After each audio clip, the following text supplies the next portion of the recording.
This message is for my fellow Catholics and anybody else out there who wants to listen, but especially to my fellow Catholics. If you've been paying attention to the news lately, you've seen where we are, what's going on in the world with the church, you know that we're at a whole nother level, a whole nother sad level, another chapter of this horrifically evil sex abuse problem the church has been dealing with for years. Go back to 2002 when the bombshell report hit and came into the light. And you see, we've been dealing with it since then. And now it's reached, again, a whole nother level. In recent months, we're hearing names like Cardinal McCarrick, Cardinal Wuerl, Pennsylvania grand jury report saying that up to 300 priests and over 1,000 victims dating back over 70 years. It's just unbelievable things, horrific, unimaginable evil being done. In other states now calling for grand jury investigations. The seminary in Honduras, where nearly 50 seminarians write a letter of the homosexual problem in their seminary, over 180 seminarians. And the bishop down there says they're just seeking attention and doesn't want to investigate. And we've seen this at every level, even at the level of the Vatican.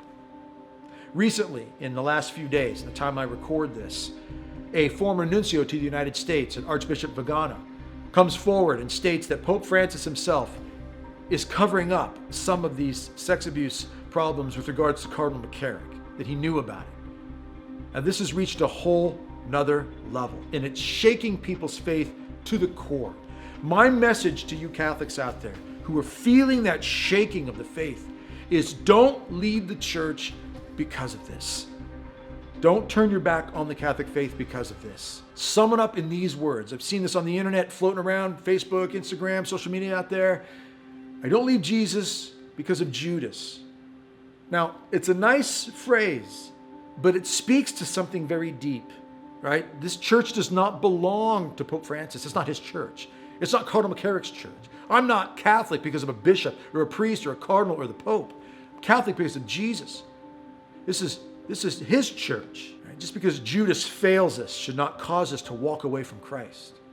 I know it's tough, very, very tough. A lot of us are hurt. A lot of us are angry. I'm angry. Justifiably, rightly so. A lot of us are angry about this. Anger is not bad if it's used for the right reasons. Understand that. St. Augustine spoke of that. He said that hope has two daughters: anger that things are the way they are, and courage to change them. We have to have the courage to change what's going on right now. So this anger, this hurt that we're feeling over all of this, yeah, I get it. I got it too, right here in the gut. Let's use it the right way, charitably, to do the right thing, but not to turn our back on Jesus. Now, there are those out there who will say, well, I'm not worried about this because we know who wins in the end, or I'm not worried about this because the gates of hell will not prevail. And that can cause us to be a little laissez-faire about everything and not take things so seriously. Understand this, I'm not worried about the gates of hell prevailing against the church. I trust the words of Jesus. I'm not worried about who wins in the end. I know God wins. He's the creator. The devil is the created. We're the created. God wins, no question about it.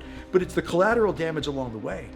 It's all of the mayhem and chaos along the way. It's more sex abuse victims. It's more carnage. It's more marriages that are destroyed. It's more people that are hurt. It's more faith that is lost. Because of these times, we have to be more vigilant and more engaged in this battle to try to help more souls, help more lives not be lost. So yes, we need to have confidence in the words of Jesus. Gates of hell will not prevail. We need to understand and believe who wins in the end.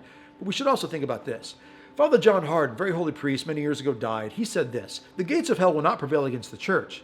But that doesn't mean that the devil can't go diocese by diocese, chew them up and spit them out.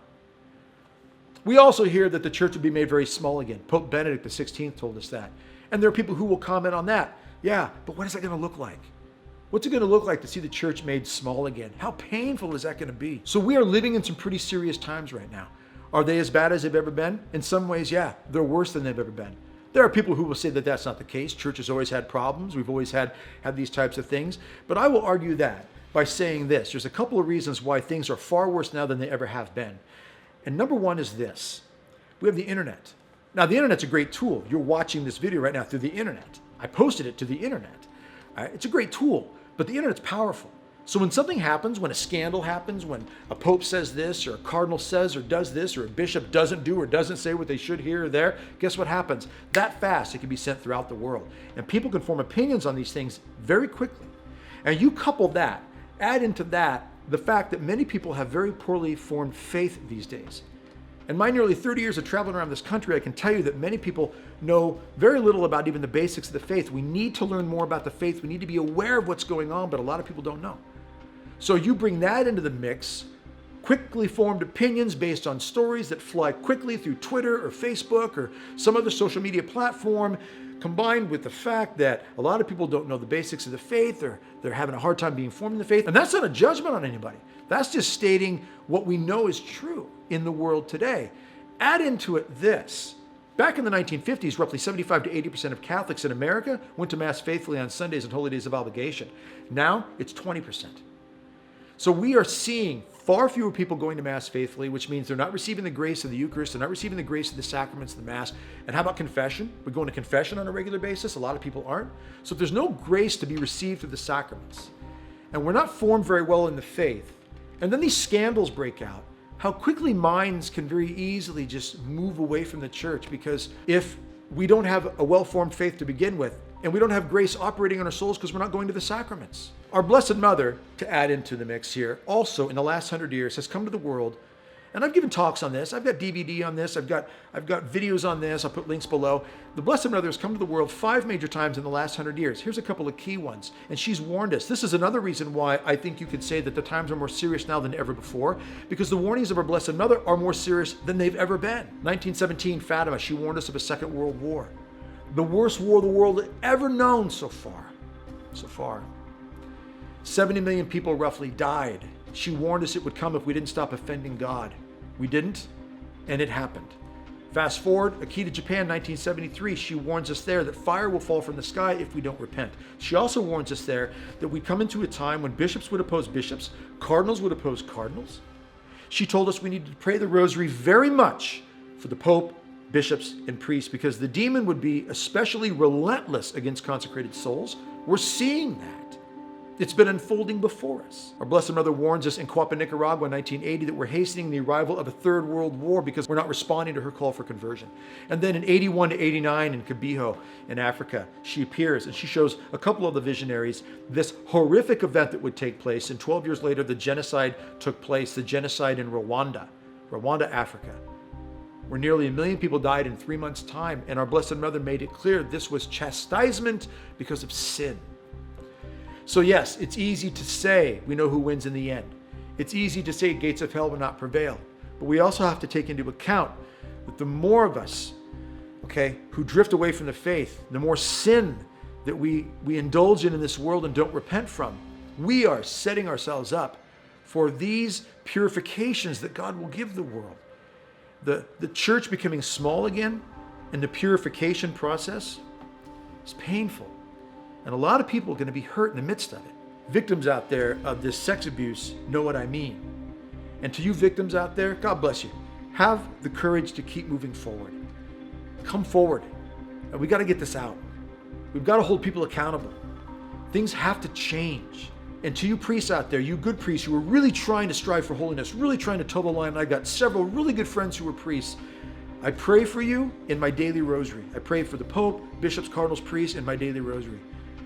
And I encourage you, don't lose faith, don't lose hope. Keep fighting on. Your officers on the battlefield, and we need you in this fight. We need you healthy, strong body, mind, and soul, ready to go. And to the rest of us out there, no time for silence, no time for complicity, no time for turning our head. This is the time for us as Catholics to unite, to come together, to rally together, to be ready for this battle, to be unafraid to take on whatever comes our way. And the only way we're going to be able to do that, to have the courage and the strength to do that, is by being close to God through prayer and sacraments. That daily rosary is essential. Our Blessed Mother said this in all of these apparitions that I mentioned. She said, pray the rosary daily to bring about world peace, to avert war, to bring peace into your family, your homes, and your own soul. It takes 15 to 20 minutes a day. 15 to 20 minutes a day. What's it going to take for us to take that seriously? How much more devastation do we have to see? How many more threats and warnings and scandals do we have to live through before we see and realize that we have at our fingertips that weapon that the Blessed Mother herself has given us to fight this fight and to be victorious in this fight? Not just survive it, but thrive in it. We have to realize that we're not fighting just for ourselves. I'm not fighting just for my soul and my life. I'm fighting for the souls, the lives of those that God has entrusted to my care. My wife, my children, people around me, on my left, on my right. We're fighting for future generations. That's why we can't lose hope. There is far, far too much at stake. I hope this has helped. I hope you'll share this video with others. Please subscribe to our YouTube channel for more content, more videos to come. No matter what, don't give up your sword in this battle. Don't lay it down on the battlefield and walk away. There is far too much at stake. God bless you. We'll see you again soon.